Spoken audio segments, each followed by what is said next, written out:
Bangladesh girl guides association Chittagong অঞ্চল আয়োজিত আলোর ঝর্ণাধারা অনুষ্ঠানে আপনাদের স্বাগত জানাচ্ছি। আজকের অনুষ্ঠান সঞ্চালনায় রয়েছি আমি রাজদত্তা চাকমা। লর্ড ব্যাডেন পাওয়েলের মর্মবাণী, গাইডের কর্তব্য নিজে কার্যোপযোগী হওয়া এবং অপরকে সাহায্য করা, এই শিক্ষা নিয়ে বিশ্বে গাইডিং কার্যক্রম পরিচালিত হচ্ছে। বাংলাদেশ গার্ল গাইডস অ্যাসোসিয়েশন বিভিন্ন জনকল্যাণমূলক কার্যক্রম এবং প্রশিক্ষণের মাধ্যমে বিভিন্ন বয়সী মেয়েদের আত্মনির্ভরশীল ও দায়িত্ববান করে তোলার জন্য নিরলস কাজ করে যাচ্ছে। এই কার্যক্রমের সমন্বয়ে প্রতি মাসে প্রচারিত হচ্ছে আলোর ঝর্ণাধারা অনুষ্ঠান। এখন একটি আঞ্চলিক দেশাত্মবোধক গান পরিবেশনের মধ্য দিয়ে আমরা অনুষ্ঠান শুরু করছি।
জেলা গাইড কমিশনার টিনা চাকমার দিক নির্দেশনামূলক বক্তব্য শুনব। খাগড়াছড়ি জেলার 1985 সাল থেকে গার্লস গাইডের কার্যক্রম চলমান। 1985 থেকে অদ্যাবধি পর্যন্ত আমাদের যে কার্যক্রম চলতেছে তা নিয়ে আমরা সবাই গর্বিত এবং আনন্দিত। বিশেষ করে বাংলাদেশ গার্লস গাইড অ্যাসোসিয়েশনের খাগড়াছড়ি জেলার সকল স্কুলের প্রধান শিক্ষকদের প্রতি আমার অনুরোধ রইল তারা যেন গাইডের সদস্য হন। এখন ডেঙ্গু, ম্যালেরিয়া ও চিকুনগুনিয়া প্রতিরোধের উপর একটি সেশন নেবেন ডাক্তার জয়া চাকমা। আজকে আমরা মশাবাহিত রোগ, ম্যালেরিয়া, ডেঙ্গু, চিকুনগুনিয়া এটা সম্বন্ধে আমরা জানবো। এই রোগটা কি কি কারণে হয়, লক্ষণ কি, চিকিৎসা কি এবং এটা প্রতিরোধের উপায় কি, কিভাবে আমরা সচেতন থাকতে পারি। ম্যালেরিয়া রোগটা হচ্ছে যে একটা মশাবাহিত রোগ, যে মশাটা কামড় দিলে আমাদের শরীরে জীবাণুটা ঢুকে যায়, সেই জীবাণুর দিয়ে এই ম্যালেরিয়া রোগটা হয়। ম্যালেরিয়া রোগের লক্ষণটা কি, কাঁপুনি দিয়ে জ্বর আসবে এবং হচ্ছে যে অনেক দুর্বল হবে, এমনকি হচ্ছে অজ্ঞান হতে পারে, খিঁচুনি হতে পারে, রক্তশূন্যতা নিয়ে আসতে পারে, প্রস্রাবের সাথে রক্ত নিয়েও আসতে পারে। এই রোগের লক্ষণটা দেখে আমরা তখন রক্ত পরীক্ষা করে নিশ্চিত হই যে ম্যালেরিয়া জীবাণু আছে কিনা এবং তাড়াতাড়ি আমরা চিকিৎসা করি। এটা যদি দেরি হয় অথবা মারাত্মক ম্যালেরিয়া যদি হয়, রোগী কিন্তু মারা যেতে পারে, যার কারণে আমাদেরকে সচেতন হতে হবে। সচেতনতার জন্য আমাদের কি করতে হবে, মশার বংশবিস্তার রোধ করতে হবে, যার কারণে মশা যেখানে বংশবিস্তার করে সেই জিনিসটা পরিষ্কার পরিচ্ছন্ন রাখতে হবে, যাতে মশা ওখানে বংশবিস্তার করতে না পারে। আর আমরা হচ্ছে যে কীটনাশকযুক্ত মশারি ব্যবহার করব। সাথে হচ্ছে আমাদের উন্মুক্ত স্থান যেগুলো সেগুলো আমরা ঢেকে রাখবো এবং আমরা ছোট বাচ্চা যারা আছে বাসায় এবং হচ্ছে বৃদ্ধ যারা আছে তারা এবং গর্ভবতী মহিলাদেরকে আমরা বেশি করে সতর্ক থাকব, কারণ তাদের যদি ম্যালেরিয়া রোগ হয় তাদের আরও বেশি মৃত্যুর ঝুঁকি থাকে। এই কারণে আমরা সতর্ক থাকব। যেহেতু এটার এখনও পর্যন্ত ভ্যাকসিন বা টিকা আবিষ্কার হয়নি, সে কারণে আমাদেরকে সচেতনতার মাধ্যমে রোগটা প্রতিরোধ করতে হবে। এরপর আসি আমরা ডেঙ্গু। ডেঙ্গু একটা ভাইরাসজনিত রোগ, কিন্তু এটাও মশার কামড়ে হচ্ছে, এডিস মশার কারণে। এই মশার কারণে যদি আমাদের ডেঙ্গু হয়, ডেঙ্গু হলে কি হবে, জ্বর আসবে, প্রচণ্ড জ্বর, মাথা ব্যথা, এই চোখের পিছনে এখানে বেশি ব্যথা করবে এবং সারা শরীর ব্যথা, মনে হবে যে একদম হাড্ডিগুড্ডি ভেঙে যাচ্ছে, যেটাকে আমরা বলি ব্রেক বোন সিমটম। এটা হতে পারে, চোরাই ব্যথা হতে পারে এবং সিভিয়ার যদি হয়, যদি মারাত্মক ডেঙ্গু হয় তাহলে কিন্তু রোগী মারা যাওয়ার ঝুঁকি থাকে। এই কারণে আমাদেরকে এটা সচেতন হতে হবে যে কি কারণে আমাদেরকে এই ডেঙ্গুটা হয়। এটা মশা কামড়ে হচ্ছে, যার কারণে আমাকে মশা কামড় থেকে নিজেকে রক্ষা করতে হবে। এই রক্ষা করার জন্য কি করব, এডিস মশা যেখানে বংশ বিস্তার করে সে জায়গায় যেখানে কিনা পানি জমে থাকে, খোলা জায়গায় আমাদের বাসার আশেপাশে অথবা বাসার ভিতরেও, সেখানে আমরা জমাট কোনো পুরনো কিছু পানি রাখবো না, ঠিক আছে, ওখানে যাতে মশা বংশ বিস্তার করতে না পারে। এবং হচ্ছে যে মশারি সন্ধ্যা হলে আমরা হচ্ছে যে দরজা আটকাবো, নেট দিয়ে আটকাবো এবং হচ্ছে মশারি ব্যবহার করব এবং নিজেও সচেতন থাকব যাতে এই ডেঙ্গু ভাইরাস যাতে মশা আমাকে কামড়াতে না পারে। যেহেতু এটাও কোনো টিকা নেই, কাজে আমাদেরকে সচেতনতার মাধ্যমে এটা প্রতিরোধ করতে হবে। যদি ডেঙ্গু লক্ষণ দেখা দেয় তাহলে ডাক্তারের পরামর্শ নিতে হবে, রক্ত পরীক্ষা করতে হবে এবং রক্ত পরীক্ষা করে আমাকে নিশ্চিত হয়ে চিকিৎসা শুরু করতে হবে। যদি সঠিক সময়ে আমরা সঠিক চিকিৎসাটা করতে পারি তাহলে কিন্তু ডেঙ্গু 2 সপ্তাহের মধ্যে ভালো হয়ে যাবে। তেমনই একটা রোগ হচ্ছে যে চিকুনগুনিয়া, যেটাও এটা মশাবাহিত রোগ। এই চিকুনগুনিয়া রোগে কি হয়, এটা ভাইরাস, চিকুনগুনিয়া ভাইরাস, কিন্তু বাহকটা হচ্ছে মশা। মশার কামড়ে আমাদের শরীরে এই ভাইরাসটা যখন ঢুকবে তখন আমাদের জ্বরের লক্ষণটা দেখা দিবে। কি হবে এখানে, সেখানে জ্বর হবে এবং এখানে প্রচণ্ড হচ্ছে যে শরীর ব্যথা, ডেঙ্গুরই মতো, কিন্তু এখানে হচ্ছে জোড়াটাই বেশি ব্যথা করে, এমনকি জোড়া ফুলেও যেতে পারে। মারাত্মক যদি হয় তখন আরও বেশি খারাপ হতে পারে। এই জন্য আমাদেরকে সচেতন হতে হবে এই রোগটা যাতে না হয়। তাহলে আমাদের রোগ প্রতিরোধ করার জন্য কি করতে হবে, মশার কামড় থেকে আমাকে রক্ষা করতে হবে। আমরা সচেতনতার মাধ্যমে এই রোগগুলো আমরা দূর করতে পারবো এবং আমরা নিজেরা যদি সচেতন থাকি, আমার পরিবার যদি সচেতন থাকে, আমাদের সারা দেশ যদি সচেতন থাকে, আমরা এই 3টা রোগের কারণে যে জটিলতা এবং মৃত্যু, এটা আমরা পরিহার করতে পারবো। বন্ধুরা, এখন আমরা আমাদের রেঞ্জার বন্ধুদের থেকে কিভাবে তাঁতের কাপড় বুনন করতে হয় তা দেখে আসি।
এবার বিশ্বকবি রবীন্দ্রনাথ ঠাকুরের নির্ঝরের স্বপ্নভঙ্গ কবিতাটি সম্মিলিতভাবে আবৃত্তি করছে আমাদের গাইড বন্ধুরা। আজি প্রভাতে রবির কর, কেমনে পশিল প্রাণের পর, কেমনে পশিল গুহার আধারে প্রভাত পাখির গান। না জানি কেন রে এতদিন পরে জাগিয়া উঠিল প্রাণ, জাগিয়া উঠেছে প্রাণ, ওরে উঠলি উঠেছে বাড়ি, ওরে প্রাণের বাসনা প্রাণের আবেগ রুধিয়া রাখিতে নারী। থর থর করি কাঁপিছে ভূধর, শিলা রাশি রাশি পড়িছে খসে, ফুলিয়া ফুলিয়া ফেলিল শরীর, গরজে উঠেছে দারুণ রোষে। হেথায় হোথায় পাগলেরও প্রায়, ঘুরিয়া ঘুরিয়া মাটিয়া বেড়ায়, বাহিরিতে চাই দেখিতে না পায়, কোথায় কারার দ্বার। কেন রে বিধাতা পাষাণ হেন, চারিদিকে তার বাঁধনে কেন। ভাঙরে হৃদয় ভাঙরে বাঁধন, সাদরে আজিকে প্রাণের সাধন। লহরীর পরে লহরী তুলিয়া, আঘাতের পরে আঘাত কর। আমি ঢালিব করুণা ধারা, আমি ভাঙিব পাষাণ কারা। আমি জগৎ প্লাবিয়া বেড়াবো গাহিয়া, আকুল পাগল পাড়া। কেশ এলাইয়া ফুল কুড়াইয়া, রামধনু আঁকা পাখা উড়াইয়া, রবির কিরণে হাসি ছড়াইয়া, দিবরে পরাণ ঢালি। শিখর হইতে শিখরে ছুটিব, বুধর হইতে বুধরে লুটিব। হেসে কল খল, গে কল কল, তালে তালে দিব তালি। এত কথা আছে, এত গান আছে, এত প্রাণ আছে মোর, এত সুখ আছে, এত স্বাদ আছে, প্রাণ হয়ে আছে মোর। কি জানি কি হলো আজি, জাগিয়া উঠিল প্রাণ, দূর হতে শুনি যেন মহাসাগরের গান। ওরে চারিদিকে মোর, এ কি কারাগার ঘোর। ভাঙ ভাঙ ভাঙ কারা, আঘাতে আঘাত কর। ওরে আজ কি গান গেয়েছে পাখি, এসেছে রবির ঘর। বাংলাদেশ গার্ল গাইডস অ্যাসোসিয়েশনের বিভিন্ন কার্যক্রমের সংবাদ পরিবেশন করছে আমাদের রেঞ্জার বন্ধু দুতিরাং বাতাং ত্রিপুরা। 30 সেপ্টেম্বর চট্টগ্রাম জেলার বায়েজিদ থানা বোস্তামি উপজেলার বুরহানি BSRM স্কুলে দীক্ষা প্রদান অনুষ্ঠান অনুষ্ঠিত হয়। অনুষ্ঠানে 40 জন গাইড দীক্ষা গ্রহণ করে। দীক্ষা প্রদান করেন ট্রেনার ইসরাত জাহান শিল্পী। অনুষ্ঠানে শেয়ার লার্ন অ্যান্ড গ্রো বিষয়ক সেশন পরিচালনা করেন রেঞ্জার মাসনুম জাহান ইসাবা এবং পরিবেশ বিষয়ক সেশন পরিচালনা করেন রেঞ্জার ফাহমি ডাক্তার আখি। 12 অক্টোবর চট্টগ্রাম অঞ্চলের 26তম আঞ্চলিক পরিষদ অধিবেশন বাংলাদেশ মহিলা সমিতি বালিকা উচ্চ বিদ্যালয় ও কলেজে অনুষ্ঠিত হয়। অনুষ্ঠানে অঞ্চলের 5টি জেলা থেকে আগত 210 জন গাইড সদস্যবৃন্দ এবং শিক্ষকদের উপস্থিতিতে অধিবেশন সফলভাবে সম্পন্ন হয়। 19 অক্টোবর চট্টগ্রাম অঞ্চলের 5টি জেলার সকল উপজেলায় টাইফয়েড টিকাদান কার্যক্রম অনুষ্ঠিত হয়। কর্মসূচিতে গাইড সদস্যগণ অংশগ্রহণ করেন। 25 অক্টোবর চট্টগ্রাম জেলার সিলভার বেলস কিন্ডারগার্টেন ও গার্লস হাই স্কুলে দীক্ষা প্রদান অনুষ্ঠিত হয়। এই দিন 100 জন গাইড দীক্ষা গ্রহণ করে। অক্টোবর ব্রেস্ট ক্যান্সার সচেতনতা মাস। চট্টগ্রাম অঞ্চলের উদ্যোগে ব্রেস্ট ক্যান্সার সচেতনতা কর্মশালা অনুষ্ঠিত হয়। 31 অক্টোবর কর্মশালার সমাপনী দিনে গাইড সদস্য ও চট্টগ্রাম এবং রাঙামাটি জেলার 157 জন রেঞ্জারদের অংশগ্রহণ ছিল উল্লেখযোগ্য। অনুষ্ঠানে গাইডিং এর উদ্দেশ্য ও সমাজ সেবায় রেঞ্জার ইউনিটের ভূমিকা নিয়ে আলোচনা করেন প্রফেসর রীতা দত্ত, আঞ্চলিক রেঞ্জার উপদেষ্টা এবং অতিরিক্ত আঞ্চলিক কমিশনার চট্টগ্রাম অঞ্চল, প্রফেসর ডাক্তার সুলতানা রুমা আলম, বিভাগীয় প্রধান অ্যানাটমি বিভাগ, marine city medical college, breast cancer বিষয়ে মূল সেশন প্রদান করেন। তিনি প্রাথমিক পর্যায়ে সচেতনতা ও নিয়মিত স্বাস্থ্য পরীক্ষার গুরুত্ব তুলে ধরেন। এবারের ব্রেস্ট ক্যান্সার সচেতনতা থিম ছিল every story is unique, every journey matters. 9 November cantonment English school and college চট্টগ্রামে দীক্ষাদান অনুষ্ঠিত হয়। শিক্ষা প্রতিষ্ঠানের 20 জন হলদে পাখি এবং 27 জন গাইড দীক্ষা গ্রহণ করেন। সবাইকে ধন্যবাদ। আমাদের দেশটা স্বপ্নপুরী, সাথী মোদের ফুলপুরি। এবার এই গানের সাথে নৃত্য পরিবেশন করছে আমাদের ছোট্ট হলদে পাখিরা। আমাদের চান মুড়োমুড়ি গাঙে চড়াই ভরা, অর্থাৎ আমার এ দেশ সাগর পাহাড় নদী জলে ভরা। এই পর্যায়ে এই গানটি পরিবেশন করছে আমাদের গাইড বন্ধুরা।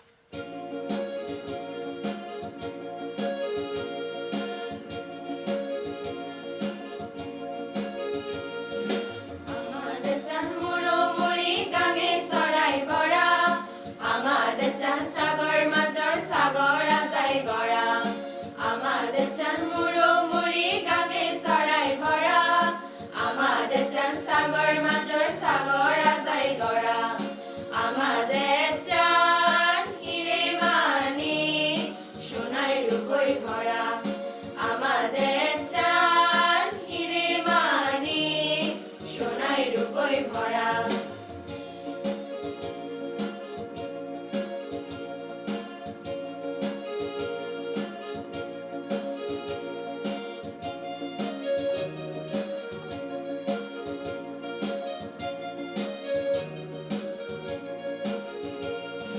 নানান চাদর মানে আগুন, নানান বাজায় মাদগর,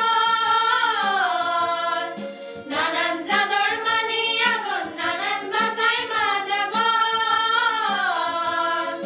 নানান দগে দিন হাতে জানতারা, আমাদের চাঁদ হিরে মানি সোনায় রূপই ভরা, আমাদের চাঁদ হিরে মানি সোনায় রূপই ভরা।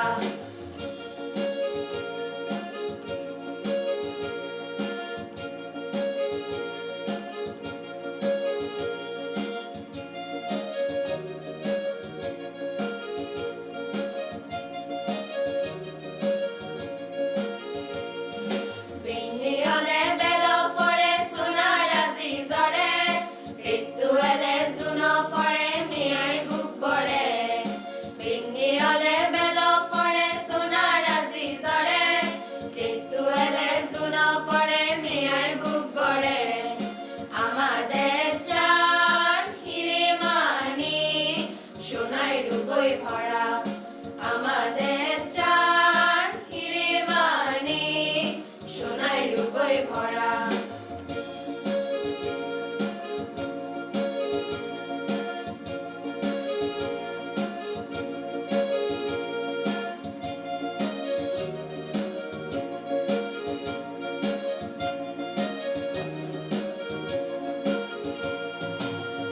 Oli, oli, oli,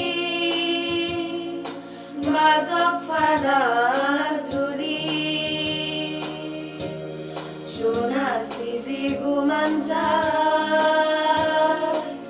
dudona not fuli, ay ay san, ay ay kara. Lakshmi মা বলি দাহি